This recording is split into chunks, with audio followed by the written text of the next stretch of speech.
land like an airplane, not a helicopter. Just really important mental cue to help you dial in that bar path. So starting in this fashion with that tail up is really important because that's going to allow me to come across the back of the hand first. What's going on, guys? Coach Ben. I'm at Elite FTS, and today I'm going to show you how to properly wrap your wrists for powerlifting. So I always recommend going with 36 inches here. Wise man once told me, why not have more? So if you can use it in competition, get more out of your wraps, get more support with a longer wrap. First thing that I like to do, if you have a thumb loop, we're gonna take it off at the end, but to start the wrap, put the thumb loop on and make sure that the tail end is pointing up. I'm gonna show you why that's important. This is how I know which side I'm gonna put my wrap on. Tail end up, because when we come around the back of the hand, what most people miss is the support in the back of the hand.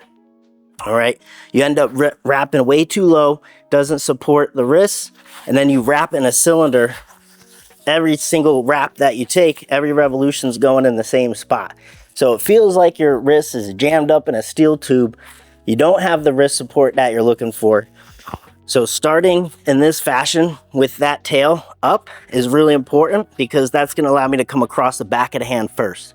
Okay, I'm not putting too much stretch on this thumb loop or else it'll be a pain to get off after, but I'm gonna catch the wrap on the side of my hand. I'm gonna stretch it over the back of the hand.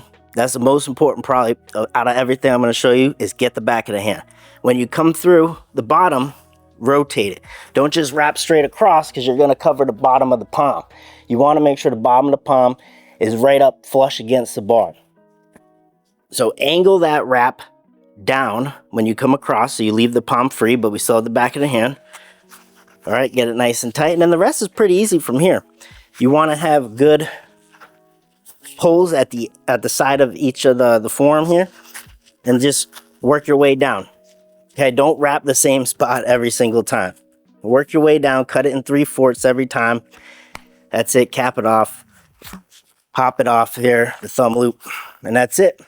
You have wrist support. This is great support on my wrist. 36 inch allows me to cover a good amount of area.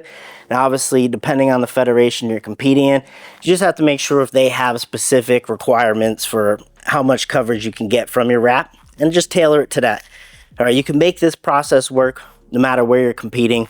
Important thing, back of the hand, leave the palm exposed. Tight wraps across each side of the forearm here. Yank at it. Don't just try to go through in revolutions like this. You're not going to get it quite tight enough. And there you have it. So we are going to go over 5 improvements to strengthen your shoulder benching immediately. So if you implement these 5 things here, I promise you, you are going to see results on the bar. All right, this is important to note here. This is specifically for poly shoulder benching. So my poly Puritans, this one's for you. I know the band shirt, that's boomed lately. A little bit different rules here. So if you're doing the band shirt, that's a little bit different. But if you're doing single ply, multi-ply, traditional poly benching, this video is specifically for you. Number 1, less boards, more touching. All right, the boards, I don't know how they've found such a staple in shoulder benching over the years, but in a meet, you have to be competent going full range.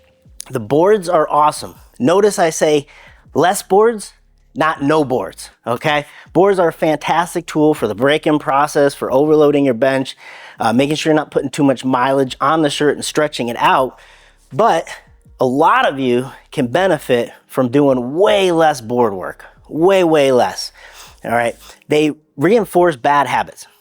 So when you're using boards for the majority of your training, you're gonna develop very poor touching habits with how you're tucking, because you can get away with a lot with boards. You can tuck too early, you might not tuck at all, right? And these are all things you need to be fluent in when you're going full range in a shirted bench, in a poly shirt. So try not to use boards for the majority of your training. Many of you are likely working down in boards every session. But I encourage you, have weeks where you're doing rep work, you're doing volume work, you're not always utilizing the boards here.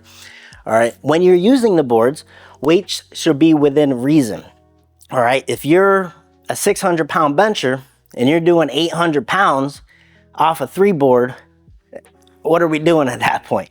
My rule is that You should always feel confident being able to take the weight that you're using off the boards down to full range. There should be a confidence there that if this board wasn't here, I would still be able to maneuver this weight down full range.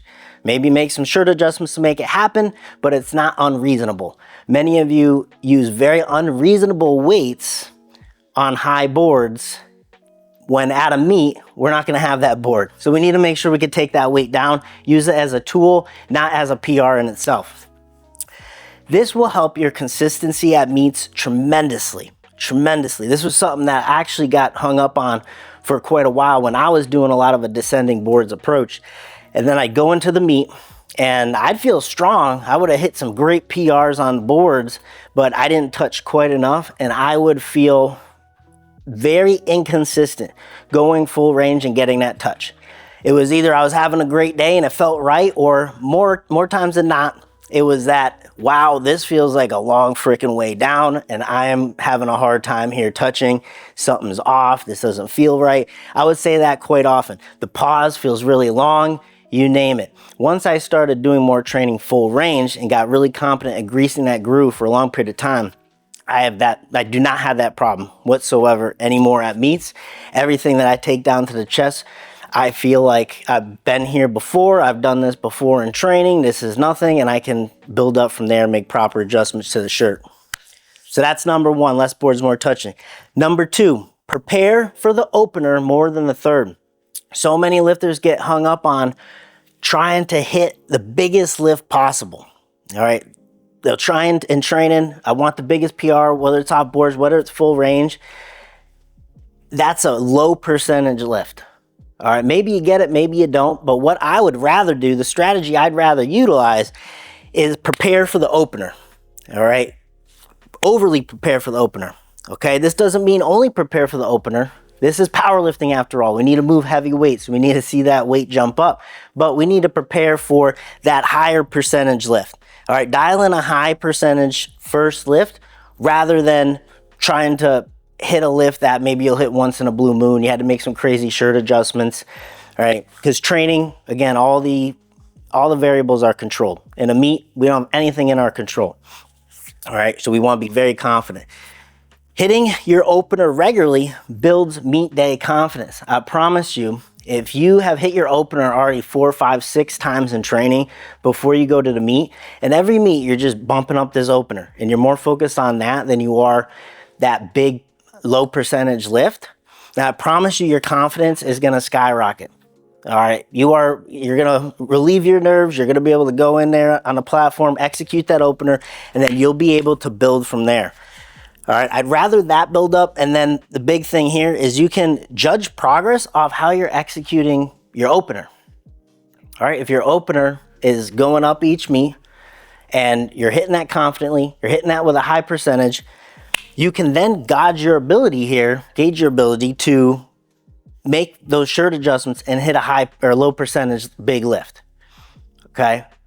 So if I see that opener going up, I know with confidence, hey, I have the ability now, if I make a few shirt tweaks, if I bring the triceps down a bit, I bring that collar down a bit, I know I'm capable of doing so much more because I just smoked that opener. And it was 25, 30 pounds higher than my last opener. All right, that's what you should focus on. Number 3, incorporate rep work. This is a huge one. You need to be confident going full range. Rep work in a shirt is also absolutely brutal. When you have that pressure of the weight, everything's cutting into your triceps.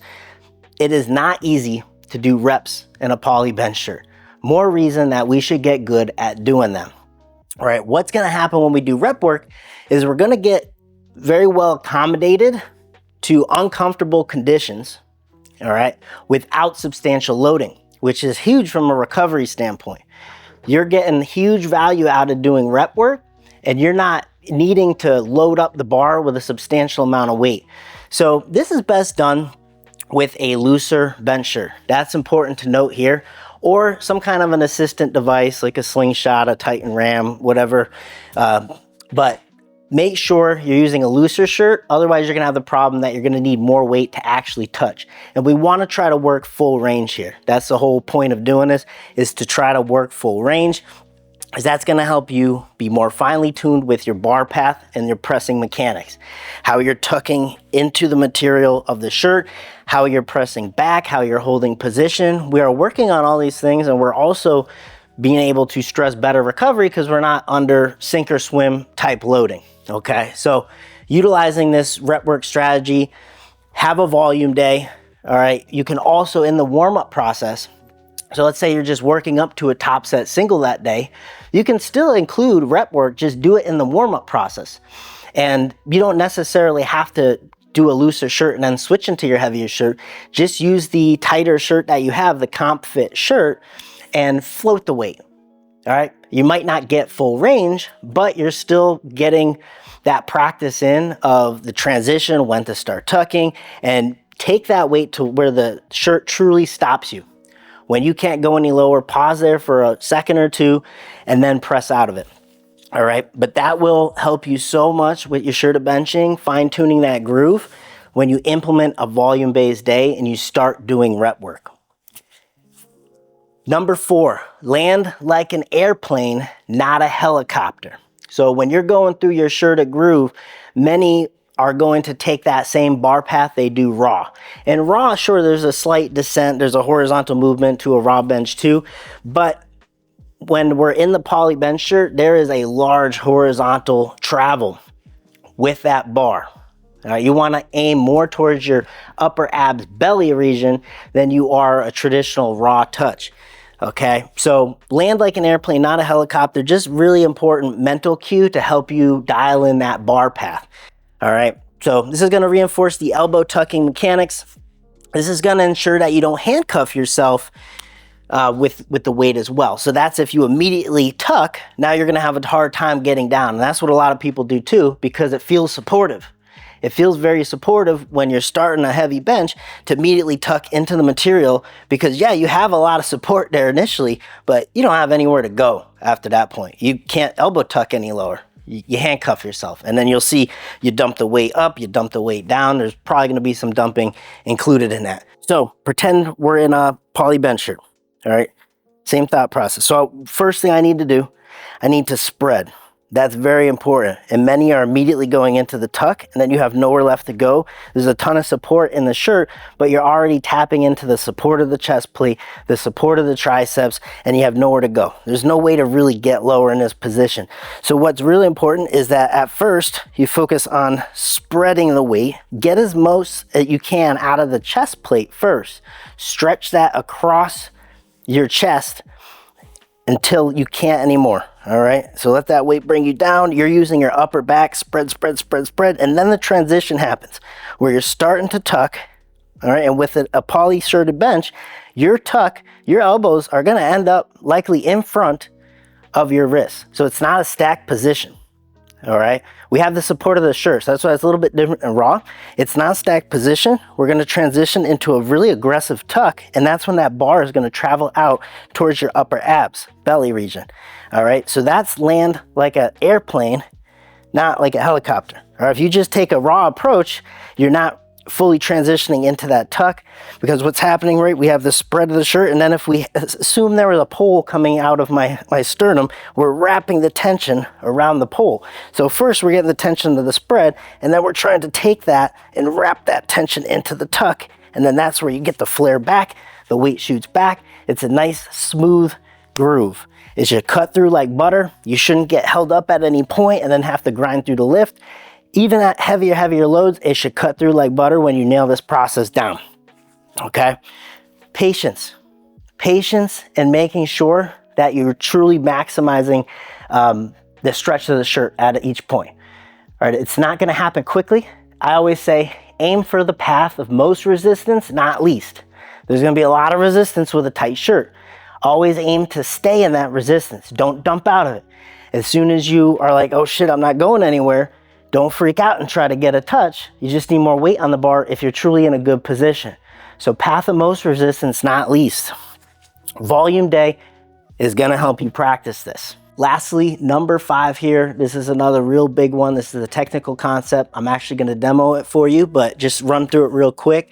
Let the handoff come to you. So many lifters get in trouble with the shoulder bench, not in the setup process or anything they're doing with the press itself, but they're losing incredible position and the shirt is actually repositioning itself during the handoff process. This process is so key. This is probably the biggest element for a shoulder bencher, is to get this handoff down. Have good communication and know what you're trying to do here.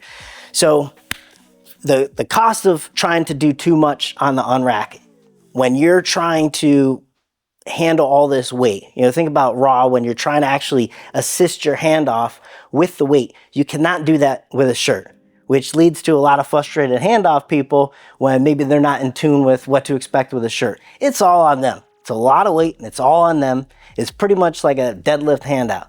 So it's important for you not to freak out when that weight doesn't start to move initially. If you're getting a handoff with someone who's maybe not familiar with this, you have to really be able to discuss with them, like, hey, I need you to give me a lot of help initially and then get me guided into the right position, because you have zero control of the weight until you're out in a position. You have no control with the weight. You really have no feeling and loading of the weight until you're out here. So this process is critical. All right, when this is off, now the touch feels off and now you lack pop. All right, because when you try to do too much, it immediately starts to ride that shirt up, starts to choke you out, and we have a lot of difficulty grooving that shirt to bench now. All right, you lose position and you can't regain it back. The shirt already won. The shirt wants to tarp you down. Why you're successful in equipped lifting is simply because you held good position and allowed that shirt to maneuver around you. Once you lose positioning, done deal. All right, communication's key, as I'm going to show you guys. And then you want to focus on tricep rotation. This is very different than raw benching, where you want to stay stacked as you're taking that bar out. You want to focus on, you'll likely be positioned in a very tucked position like this because you have a tight chest plate on a good tight comp fit shirt. So you're going to be stuck like this when you get your hand set. In fact, many people need help getting their hand set. And then from there, with good communication, they know to take that load, and it's a tricep rotation. It's not stay stacked and bring it out. You're stuck like this. It's a tricep rotation out into position. All right, big bonus. This will help you so much. I can't stress this enough. Hold the bar 5 seconds. And it might seem counterintuitive when you have a shit ton of weight in your hands and you feeling like, oh boy, but hold it 5 seconds. I promise you, if you start doing this in your training, you'll be so much better prepared. A lot of your success with shoulder benching comes down to killing the momentum of the bar and making sure you're truly set in your back. You truly want to create a wedge here where it should be effortless holding any amount of weight when you have a full lockout and that weight is just sitting on your bone structure and the tension of the shirt, and you have a tight upper back and you can hold it there all day. When you're good at doing that with really heavy loads, I promise you there's going to be nothing that you can put in your hands that's going to shock you, make you feel uncomfortable. You're going to be completely confident, rock solid. So use the 5 second holds. Let me show you what we're doing. I do a lot of my shoulder work without assistance of others in positioning the shirt, making adjustments. So I'm going to show you how I go about it. Now it's easier with a looser shirt. Obviously, this is still a comp fit shirt for me. I have used this pretty recently in a competition, so it's not the loosest shirt in the world, which will make it a good demo. Don't have shirt slippers, but I highly recommend just get shirt slippers. It saves you so much effort getting the shirt on. Even if you can get the shirt past your elbows, the sleeve, just have shirt slippers because it makes it so much easier. You might as well just do it. So first thing I'm going to do is, so we have the shirt, stretch back. This is closed back. If you have an open back poly shirt, this is going to be a lot easier for you because you can just slide into the thing. I'm going to show you with a closed back. All right. So first, I'm just going to line up the arms. You can see I don't put the back around me just yet, but what I'm going to do is just make sure they're even. Just a quick check, making sure they're even. Now, a little trick, if you want a tighter shirt, if you want to tighten it up a little bit, which could be an adjustment, go palms up. All right, if I go palms up and that logo here, for example, is more in my elbow crease, once I get into a pronate position to bench, that's going to tighten things up on me. It's going to tighten up the shirt, give it more pop.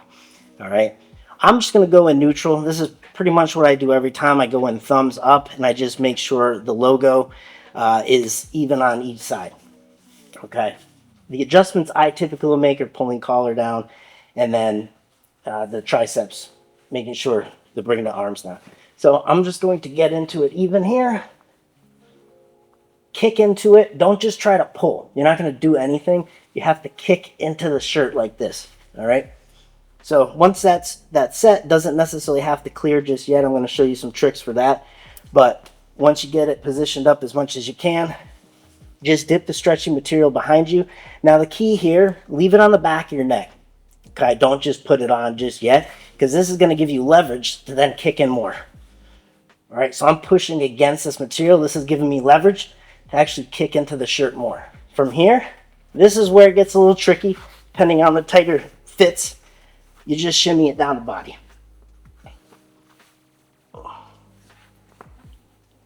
And I've done this with really tight shirts before. Might take a little extra effort to shimmy it down the body. From here, what we can do, I'm going to work the sleeves first, get that where I want to be, and then I'll go and I'll set the collar. So I'm going to take the collar material here.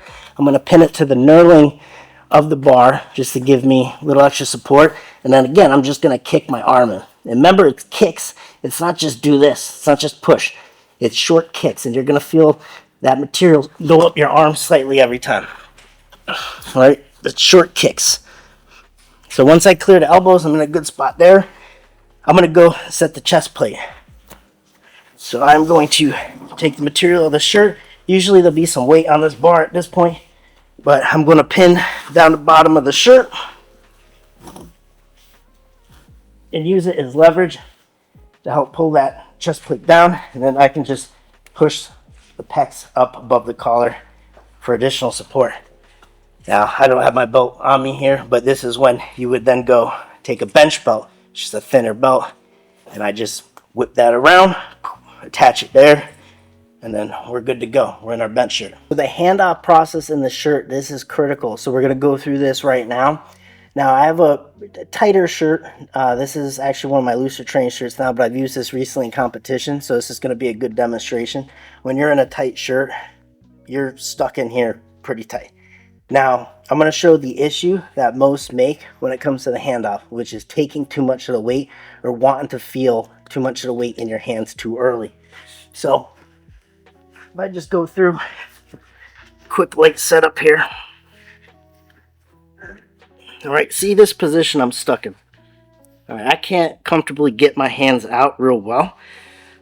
I can set one, and then usually you might need assistance. I'll work this other hand out, but look at how handcuffed my elbows are. This is my position. All right, if I try to do too much here, and I try to get under the weight during this process, watch this collar. And that happens often. Now it's in my throat, and I'm not regaining it back. Even if I crunch down, I am not getting this back. It's done. Lifts over. So what happens in this handoff process is key. So if I get this shirt position, especially if it's jacked down to have a tighter fit shirt so you can handle more weight, this is really important. So what I'll typically stress out of me, I'll go up to my handoff person and I'll say, on your count, I want to have the time to breathe. A lot of people rush their breath. And with shoulder bench, you don't want to try to retake your air under the amount of load that you're using. So you want to have one air and then go through the entire lift under one breath. And you want to practice this because that's not the easiest thing to do at first with all that pressure. One breath, that's huge. Okay, this is something I took from Vinny DiZenzo, helps hugely. So I'm going to say, hey, I'm going to go off of you. I'm going to have him count down 3 seconds, and then I know when he's done counting, he's taking me out the weight, so I can time my air, okay? And I can breathe during that count. I'm not just like this. I want to get a good fill because I want to expand where I'm going to touch. And I want to maximize that and be able to create that reach. So I'm going to tell him on your count, and then he has to do most of the work.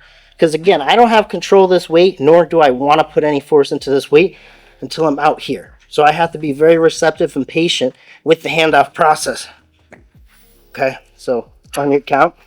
1, 2, 3. And then this is where I'll have control of the weight. Okay, so that allows me to get my air, That allows me to get out into position. It's a tricep rotation. Again, I came out of the rack like this. I didn't try to scoot under it and ride that chest plate into my neck.